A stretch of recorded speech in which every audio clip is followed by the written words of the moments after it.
Hello student, स्वागत है आपका अपने यूट्यूब चैनल मैथ्स वाले सर पर। तो हमने अध्याय एक संख्या पद्धति शुरू किया था और उसके अंडर हमने थ्योरी वाले पार्ट को सीखा और हमने प्रश्नावली 1.1 और 1.2 पढ़ ली है। अगर उसमें कोई भी डाउट आपको लगता है या आपने अभी तक नहीं देखी वो वीडियो तो प्लेलिस्ट में जाकर वो वीडियो जरूर देखें। और अगर कोई भी डाउट आपके दिमाग में उपजता है तो आप मुझे जरूर बताएं कमेंट बॉक्स में। मैं आपकी समस्याओं का हल करने का प्रयास करूंगा।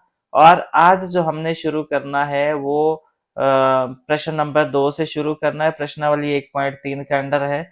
तो शुरू करने से पहले अगर आपने अभी तक चैनल को सब्सक्राइब नहीं किया तो चैनल को सब्सक्राइब जरूर करें, अपने दोस्तों के साथ शेयर करें। और अगर आपको मेरी वीडियो अच्छी लगती है या थोड़ी सी भी इंफॉर्मेटिव लगती है तो लाइक कमेंट जरूर करें। तो चलो शुरू करते हैं। क्वेश्चन नंबर 2, ये प्रैक्टिस के लिए आपको ज्यादा ये एग्जाम पॉइंट ऑफ व्यू से इतना ज्यादा इंपॉर्टेंट नहीं है। तो जैसे कि आप जानते हैं कि 1/7 का जो डेसिमल प्रसार है आपको दिया है, यानी कि 1/7 है उसका आपको डेसिमल प्रसार दिया है 0.1428857 और ऊपर आपके पास बार दिया है।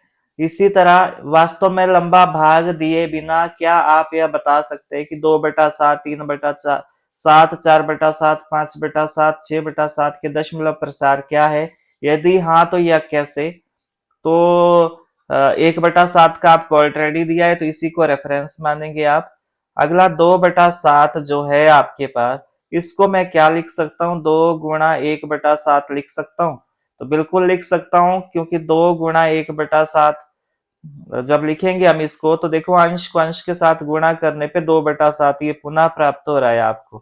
तो इसको मैं क्या लिख सकता हूँ? 1/7 की जगह ये वैल्यू पुट कर दो तो ये आएगा आपके पास क्या? 2 गुणा 0.1428857 बार। तो इसको मल्टीप्लाई कर दो। तो जब मल्टीप्लाई करेंगे तो 7 दूनी 14, 5 दूनी 10 और 1 11, हासिल 1 8 दूनी 16 और 1 17, हासिल 1 2 दूनी 4 और 1 5, और ये आएगा 28 पॉइंट सॉरी 28 और ये आएगा 0। तो आपके पास क्या आया? ये मैं सही से लिख देता हूं इसको। ये आएगा आपके पास 0 पॉइंट कितना आया था ये आपके पास? 28 2857 1 4 बार। तो आपके पास ये वैल्यू मिली। सिमिलरली आप 3/7 को क्या लिख सकते हो? इसको लिख सकते हैं 3 गुणा 1/7, क्योंकि आपके पास जो नॉन वैल्यू है उसको वैल्यू को पुट करना है आपने और मल्टीप्लाई कर देना है। तो 3 गुणा 1/7 की जगह क्या लिख देना है? जो ये स्टैंडर्ड है आपके पास ये लिख देना है 0.1428857 और ऊपर बार लगा दो, मल्टीप्लाई कर दो। तो ये आएगा 7 या 21, हासिल 2, 5 तिये 15 और 2 17, हासिल 1, 8 तिया 24 और 1 25, हासिल 2 और 3 दूनी 6 और 2 8 और 4 2 और 0 डेसिमल लगा दो तो ये बनेगा आपके पास। तो इतनी वैल्यू आई आपके पास 3/7 की। तो मुझे उम्मीद है यहाँ तक आपको समझ आ रहा होगा। और इसी तरह आपने 4/7 का भी निकालना है। इसी तरह 4/7 का भी निकालना है। तो 4/7 का कैसे करोगे? तो 4 गुणा 1/7। तो ये आएगा आपके पास 1/7 की जगह लिख दो 0.1428857 बार। इसको भी सिमिलरली मल्टीप्लाई करना है आपने। तो ये आएगा 7 छक्का 28, हासिल 2, 5 छक्का 20 और 2 22 और हासिल 2, 8 छक्का 32 और 2 हो गया 34, हासिल आया 3, 4 दूनी 8 और 3 हो गया 11, हासिल आया 1, 4 छक्के 16 और 1 हो गया 17, हासिल आया 1, 4 एकम 4 और 1 हो गया 5 और 0 डेसिमल 5 7 1 4 2 8। ठीक है, इसी तरह आपने 5/7 भी करना है। तो इसको क्या लिख सकते हैं आप? 5 गुणा 1/7। तो वैल्यू रख दो, ये आएगा 5 गुणा 0.14285 सॉरी। और इसको मल्टीप्लाई कर दो, ये आएगा आपके पास 7×5 = 35। ये आएगा आपके पास 7×5 = 35, हासिल 3 और 5×5 = 25 और 3 28, हासिल 2, 8×5 = 40 और 2 42, हासिल आया 4, 5×2 = 10 और 4 हो गया 14, हासिल आया 1, 5×6 = 20 और 1 हो गया 21, हासिल आया 2, 5×1 = 5 और 2 हो गया 7। तो ये आया 0 कितना 0.71425। इसी तरह आपने 6/7 भी करना है, तो ये आएगा 6×1/7। तो इसको क्या लिख सकते हैं, 6×0.14285 और बार, इसको मल्टीप्लाई कर दो। तो मल्टीप्लाई करने से क्या आया, 6×7 = 42, हासिल 4, 5×6 = 30 और 4 हो गया 34, हासिल हो गया 3, 8×6 = 48 और 3 हो गया 51, हासिल आया 5, 6×2 = 12 और 5 हो गया 17, हासिल आया 1, 6×6 = 24 और 1 हो गया आपके पास 25, हासिल आया 2, 6 कम 6 और 2 हो गया 8। तो ये आया आपके पास कितना, ये 8574142। इसको मैं ढंग से लिख देता हूँ थोड़ा सा। तो ये आएगा आपके पास, ये आएगा 0.8574142 और ये आएगा बार। तो मुझे उम्मीद है समझ आया होगा आपको। तो चलो मूव करते हैं नेक्स्ट क्वेश्चन पे। नेक्स्ट क्वेश्चन है आपके पास ये वाला,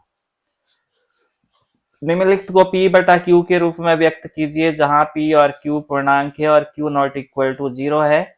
तो हमने पिछले वीडियो में देखा था, पिछले वीडियो लेक्चर में देखा था कि जो बार वाली संख्या है वो आपके पास किसका दशमलव प्रसार होता है, वो आपके पास परिमेय संख्या का होता है। परंतु अभी आपको पता ही नहीं है कि ये परिमेय है कि अपरिमेय है। तो इसको सिद्ध करने के लिए आपको ये सॉल्व करना पड़ेगा। और कैसे सॉल्व होगा ये, पहले हम क्वेश्चन नंबर 1 की बात कर लेते हैं। एग्जाम पॉइंट ऑफ व्यू से बहुत ज्यादा इंपॉर्टेंट है। अभी हमें पता ही नहीं है कि ये 0.6 बार क्या है, तो हम मान लेते हैं कि माना माना x बराबर है 0.6 बार।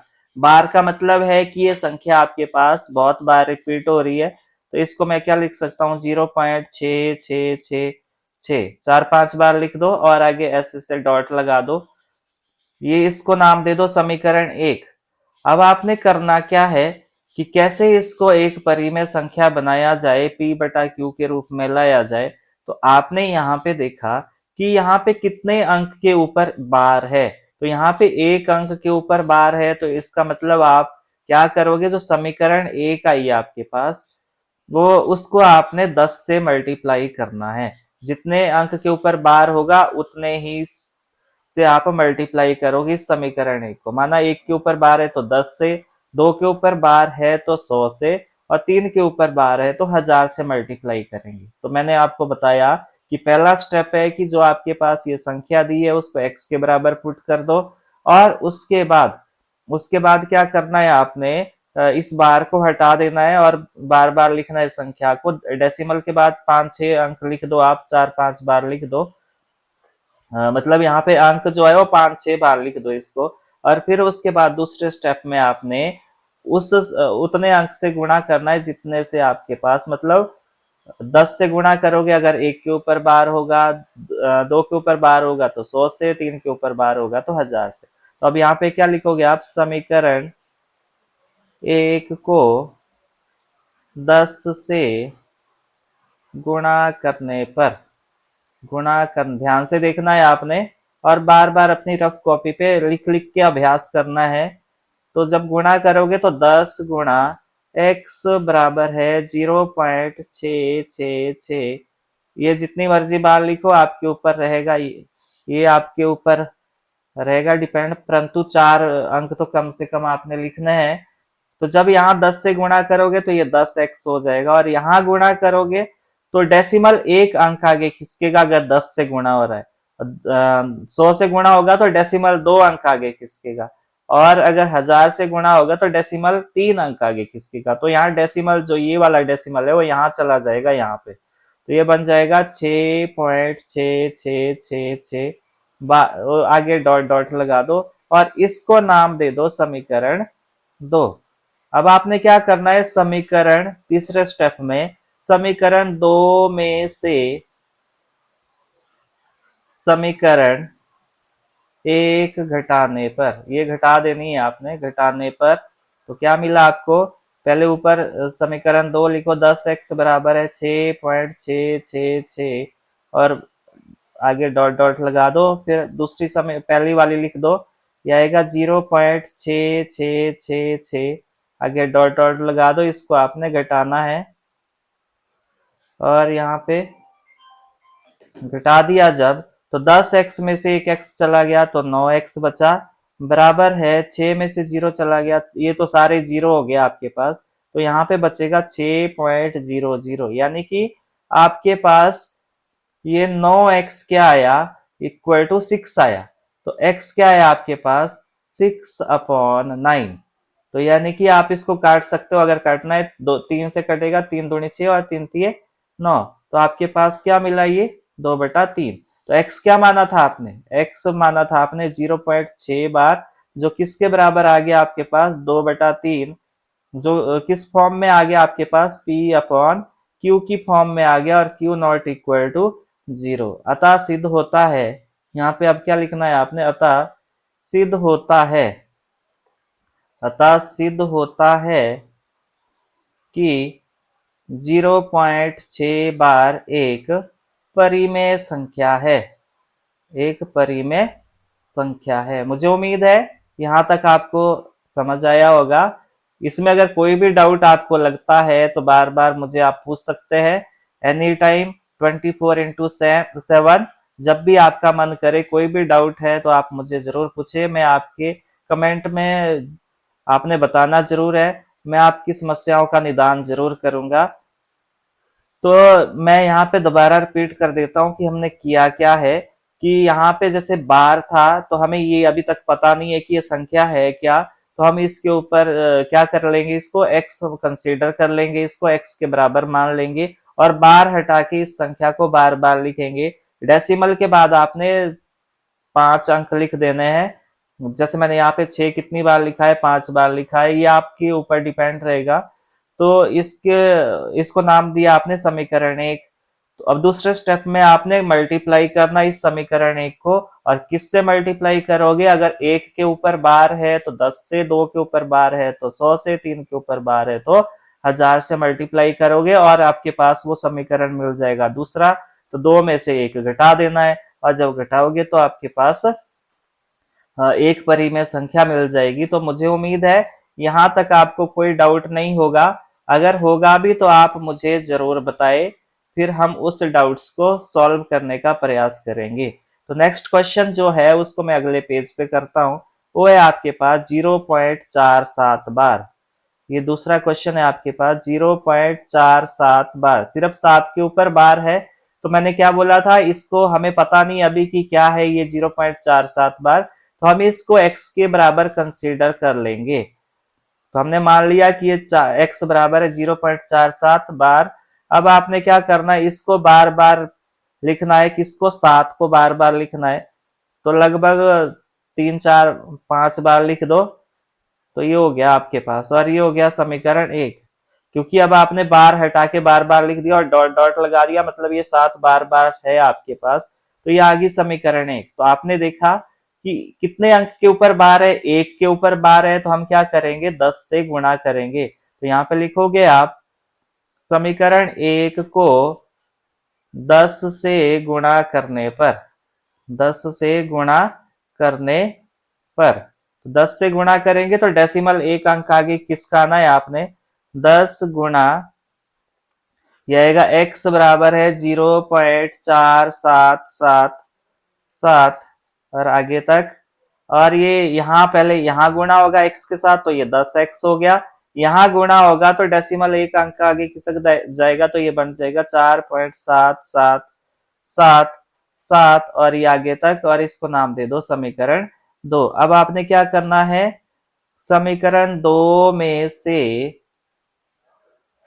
समीकरण 1 घटाने पर, इनको घटा दो, घटाने पर क्या मिला, तो पहले दूसरी समीकरण लिख दो 4.7, ये 5 टाइम लिख देता हूं मैं यहाँ पे, और यहाँ पे आपके पास ये x आएगा बराबर है, ये आएगा 0.47777 और आगे तक। अब आपने इसको घटा देना है, इनको घटा देना है, घटा दो। 10x में से एक x चला गया, 9x बराबर है 7 में से 7 चला गया 0, ये सारा 0 हो गया, परंतु यहाँ पे डेसिमल से पहले 7 में से 4 घट गया तो 3 आया, 4 माइनस 0 4 आया।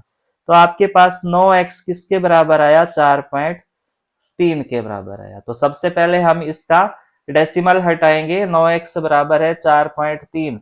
तो डेसिमल कैसे हटता है आपको आता होगा, छोटी क्लास में सीखा है, फिर भी नहीं आता है तो मुझे जरूर बताए, मैं समझाऊंगा आपको फिर।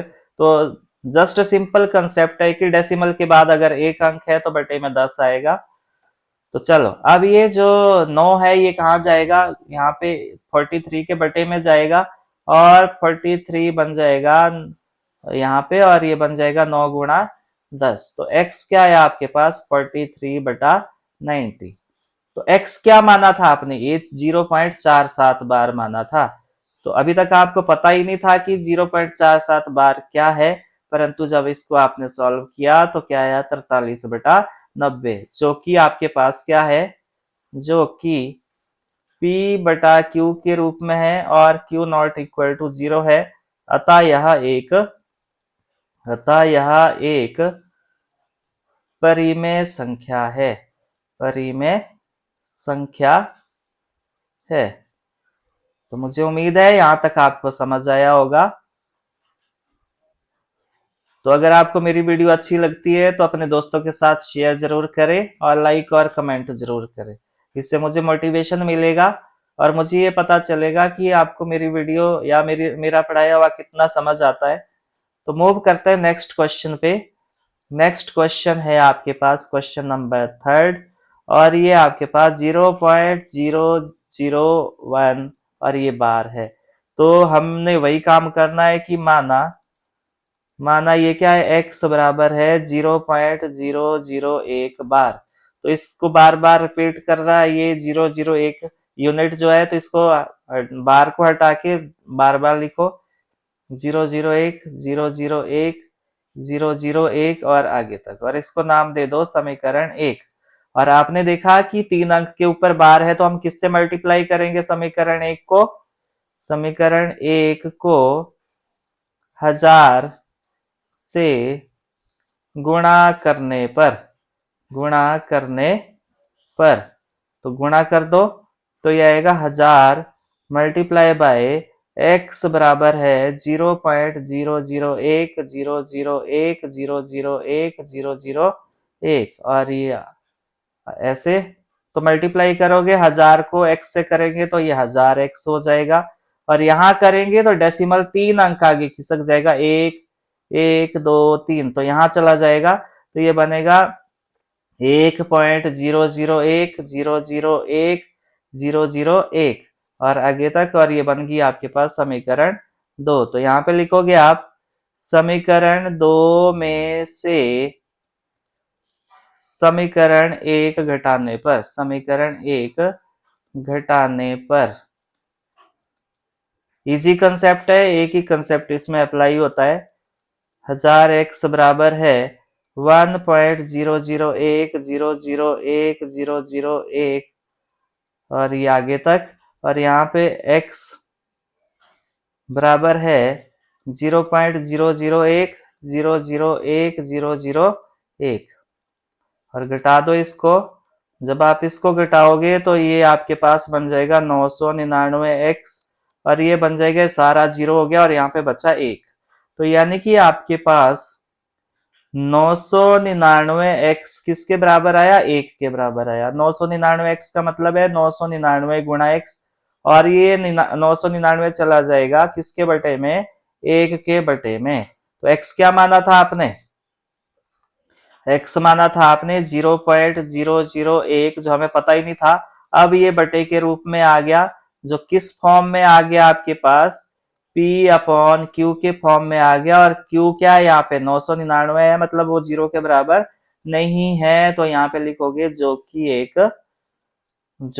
एक परिमेय संख्या है, जो कि एक परिमेय संख्या है। तो ये वाला जो थर्ड क्वेश्चन है आपके पास, ये बहुत ज्यादा इंपॉर्टेंट है एग्जाम पॉइंट ऑफ व्यू से। बार बार अभ्यास जरूर करें अपनी रफ कॉपी पे। और कोई भी डाउट अगर आपको आता है तो आप मुझे कमेंट बॉक्स में जरूर बताएं, फिर हम मिलके उसका प्रयास, उस डाउट्स को क्लियर करने का प्रयास करेंगे। और अगर आपने अभी तक चैनल को सब्सक्राइब नहीं किया है तो चैनल को सब्सक्राइब करें और अपने दोस्तों के साथ शेयर करें। Thanks for watching and happy learning.